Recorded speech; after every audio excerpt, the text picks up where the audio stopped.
పెద్ద నోట్ల రద్దు ద్వారా అవినీతి నల్లధనంపై యుద్ధంలో కీలక అడుగు వేసిన ప్రధాని నరేంద్ర మోదీ పేదలు సామాన్యులకు వరాలు ప్రకటించారు. పేదలకు గృహ నిర్మాణ రుణాల వడ్డీపై రాయితీలు ఇస్తామని, రైతులు, మహిళలు, వృద్ధులకు మరికొన్ని సంక్షేమ పథకాలు తెస్తామని నూతన సంవత్సరాదిని పురస్కరించుకొని చేసిన ప్రసంగంలో వెల్లడించారు. అవినీతి నల్లధనంపై యుద్ధం కొనసాగుతుందన్న మోదీ అక్రమార్కులపై ఉక్కుపాదం మోపుతామని మరోమారు హెచ్చరించారు. పెద్ద నోట్ల రద్దు తర్వాత తీవ్ర రద్దీ నెలకొన్న బ్యాంకుల వద్ద సాధారణ పరిస్థితులు నెలకొల్పేందుకు యుద్ధ ప్రాతిపదికన పనిచేస్తున్నట్లు ప్రధాని నరేంద్ర మోదీ స్పష్టం చేశారు. 1000 పాత 500 నోట్లను రద్దు చేసి వాటిని జమ చేసేందుకిచ్చిన 50 రోజుల గడువు ముగిసిన తర్వాత జాతినుద్దేశించి ప్రసంగించిన మోదీ అవినీతిపై పోరులో సహకరించిన ప్రజలకు కృతజ్ఞతలు తెలిపారు. मैं जानता हूं कि बीते दिनों आपको अपना ही पैसा निकालने के लिए घंटों लाइन में लगना पड़ा, परेशानी उठानी पड़ी। इस दौरान मुझे सैकड़ों हजारों चिट्ठियां भी मिली हैं। भ्रष्टाचार, कालाधन, जाली नोट के खिलाफ लड़ाई में आप एक कदम भी पीछे नहीं रहना चाहते हैं। आपका ये प्यार आशीर्वाद की तरह है। अब प्रयास यह है कि नववर्ष में हो सके उतना जल्दी बैंकों को सामान्य स्थिति की तरफ ले जाया जाए। सरकार में इस विषय से जुड़े सभी जिम्मेदार व्यक्तियों से कहा गया है कि बैंकिंग व्यवस्था को सामान्य करने पर ध्यान केंद्रित किया जाए। రద్దయిన నోట్ల మార్పిడి విషయంలో అక్రమాలకు పాల్పడ్డ వారిపై కఠిన చర్యలు తప్పవని ప్రధాని స్పష్టం చేశారు. आपके इस भगीरथ प्रयास के बीच कुछ बैंकों में कुछ लोगों के गंभीर अपराध भी सामने आए हैं। कहीं कहीं सरकारी कर्मचारियों ने भी गंभीर अपराध किए हैं और आदतन फायदा उठाने का निर्लज्ज प्रयास भी हुआ है। इन्हें बख्शा नहीं जाएगा। అనేక మంది పెద్దలు పన్ను ఎగవేతకు పాల్పడుతున్న విషయాన్ని ప్రధాని నరేంద్ర మోదీ ప్రస్తావించారు. 125 కోట్ల జనాభా గల దేశంలో 24 లక్షల మంది మాత్రమే తమకు 10 లక్షల రూపాయల కన్నా ఎక్కువ వార్షికాదాయం వస్తోందని ప్రకటించడాన్ని గుర్తు చేశారు. అవినీతి నల్లధనం నిర్మూలనకు నిర్విరామ కృషి కొనసాగిస్తామన్నారు. क्या आपको नहीं लगता कि देश की भलाई के लिए ईमानदारी के आंदोलन को और अधिक ताकत देने की जरूरत है? बेईमानों पर क्या बीतेगी, बेईमानों को क्या सजा होगी?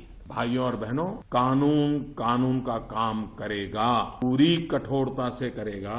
सरकार के लिए इस बात की भी प्राथमिकता है कि ईमानदारों को मदद कैसे मिले, ईमानदारों को सुरक्षा कैसे मिले। 2022 నాటికి దేశంలో ప్రతి ఒక్కరికి సొంత ఇంటి కల నెరవేర్చాలని ఇప్పటికే సంకల్పించిన ప్రధాని ఆ దిశగా పేదలకు మరింత చేయూత అందించనున్నట్లు ప్రకటించారు. अब प्रधानमंत्री आवास योजना के तहत शहरों में इस वर्ग को नए घर देने के लिए 2 नई स्कीमें बनाई गई हैं। 2017 में घर बनाने के लिए 9 लाख रुपये तक के कर्ज पर ब्याज में 4% की छूट और 12 लाख रुपये तक के कर्ज पर 3% की छूट दी जाएगी। प्रधानमंत्री आवास योजना के तहत गांवों में बनने वाले घरों की संख्या को बढ़ा दिया है।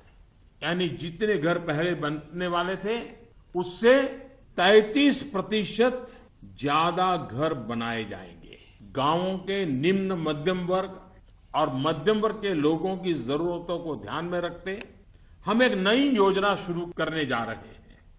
2017 में गांव में रहने वाले जो लोग अपने घर का निर्माण करना चाहते हैं या पुराने घर में कोई विस्तार करना चाहते हैं, उन्हें 2 लाख रुपये तक के ऋण में 3% ब्याज की छूट दी जाएगी. రబీ కోసం తీసుకున్న పంట రుణంపై 60 రోజుల రుణాన్ని మాఫీ చేస్తామన్న ప్రధాని ఇప్పటికే వడ్డీ చెల్లించిన రైతులకు ఆ మొత్తాన్ని తిరిగి ఖాతాల్లో జమ చేస్తామని చెప్పారు. 3 కోట్ల మంది రైతుల దగ్గరున్న కిసాన్ క్రెడిట్ కార్డులను 3 నెలల్లో రూపే కార్డులుగా మార్చనున్నట్లు తెలిపారు. వృద్ధులు, మహిళలకు మోదీ వరాలు ప్రకటించారు. वरिष्ठ नागरिकों के लिए भी एक स्कीम शुरू करने जा रही है। 7.5 लाख रुपये तक की राशि पर 10 साल तक के लिए सालाना 8% का इंटरेस्ट रेट ब्याज दर सुरक्षित किया जाएगा। ब्याज की ये राशि वरिष्ठ नागरिक हर महीने प्राप्त कर सकते हैं। गर्भवती महिलाओं को अस्पताल में पंजीकरण और डिलीवरी, टीकाकरण और पौष्टिक आहार के लिए 6,000 रुपये की आर्थिक मदद करेगी। ये राशि गर्भवती महिलाओं के अकाउंट में ट्रांसफर की जाएगी। అదే సమయంలో అవినీతిపై పోరులో కలిసి రావాలని కోరుతూ దేశంలోని అన్ని రాజకీయ పార్టీలకు ప్రధాని కీలక సందేశమిచ్చారు. आज आवश्यकता है कि सभी राजनेता और सभी राजनीतिक दल होलियर देन दाउ इससे अलग हट करके मिल बैठ करके पारदर्शिता को प्राथमिकता देते हुए भ्रष्टाचार और काले धन से राजनीतिक दलों को मुक्त कराने की दिशा में सही कदम उठाएं।